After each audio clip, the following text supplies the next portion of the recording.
Ambati Silks, Kanchipuram Saree Store, now in Vijayawada. Exclusive Pattu Sarees, Salwas and Lehengas.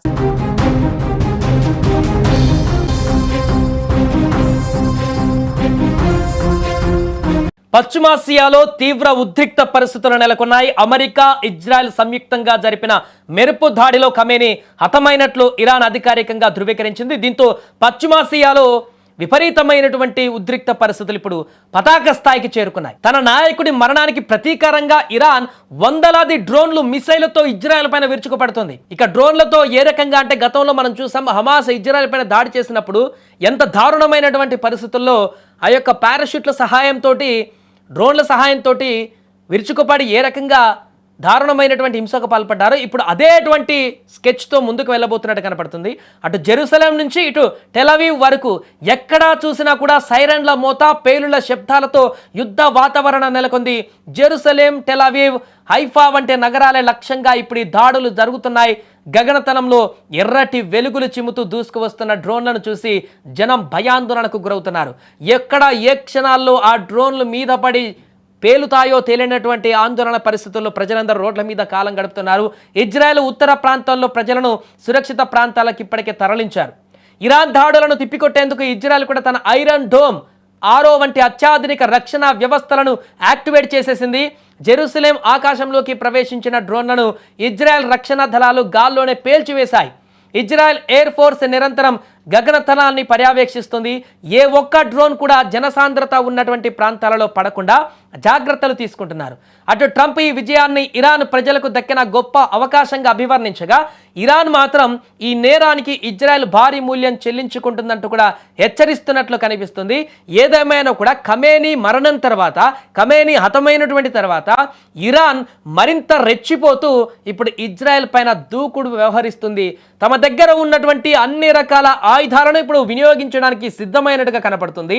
ఈ నేపథ్యంలోనే ఏ క్షణాన ఎక్కడ ఏ రకమైనటువంటి డ్రోన్ క్షిపణి పడుతుందో తెలియనటువంటి పరిస్థితి ఇజ్రాయెల్లో నెలకొంది. ఇజ్రాయెల్ కూడా అంతే ధీటుగా అటువైపు నుంచి వస్తున్నటువంటి డ్రోన్లను, మిసైళ్లను, ఆ క్షిపణులను అడ్డుకునేటువంటి ప్రయత్నంలోగా వారి దగ్గర ఉన్నటువంటి అత్యాధునికమైనటువంటి ఆయుధాలను కూడా బయటకు తీసి అడ్డుకుంటుంది. అంతేకాకుండా ఇరాన్లో కొనసాగుతున్నటువంటి దాడులను నేలమట్టం చేసేటువంటి విధంగా ప్రతి దాడులు కూడా కొనసాగిస్తుంది. దీంతో ఈ యుద్ధం అనేది తీవ్ర స్థాయిలో వెళ్ళినట్టుగా కనపడుతుంది. ఇప్పటి వరకు జరిగినటువంటి అన్ని యుద్ధాలలోకెల్లా అత్యంత భయంకరమైనటువంటి యుద్ధంగా ఇరాన్ ఇజ్రాయెల్ యుద్ధం ఇప్పుడు మారబోతుంది కూడా కాదు, ఆల్రెడీ మారిపోయింది. ఎక్కడ ఏ రకమైనటువంటి ఇంకా విషాదకరమైనటువంటి వార్త వినవలసి వస్తుందా అనేటువంటి అంశం అయితే ఇప్పుడు ప్రపంచవ్యాప్తంగా కలవరపెడుతుంది. ఎందుకంటే మిగతా గల్ఫ్ దేశాలు కూడా ఇప్పుడు చాలా ఆగ్రహంతో ఉన్నాయి. అక్కడ కూడా ఇరాన్ దాడులు చేసింది. అక్కడ ఉన్నటువంటి అన్ని దేశాలలో కూడా ఇప్పుడు కయ్యం పెట్టుకున్నట్టుగా మారింది ఇరాన్. దీంతో గల్ఫ్లో ఉన్నటువంటి మిగతా దేశాలన్నీ కూడా పూర్తి స్థాయిలో పడి ఇరాన్ చర్యను వ్యతిరేకిస్తున్నాయి. ఇరాన్ చేసినటువంటి దాడులను తీవ్ర స్థాయిలో ఖండిస్తున్నాయి. తమ దేశంలో కూడా దాడులకు పాల్పడడం అనేది జీర్ణించుకోలేకపోతున్నాయి.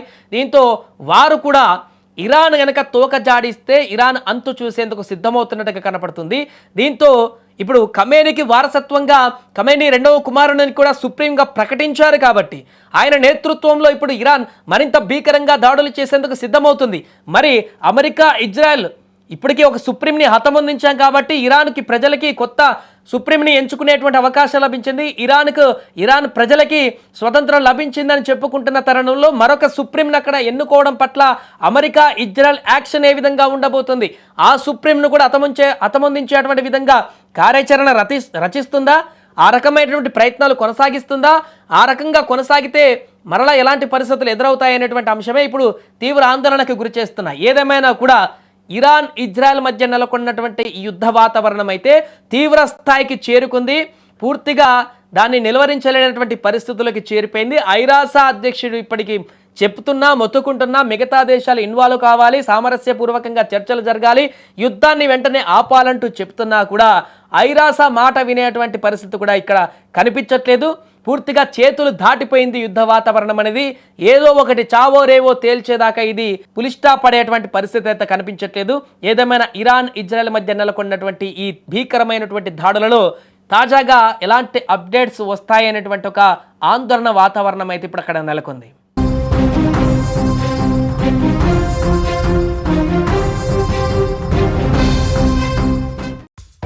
తెలుసుకుందాం.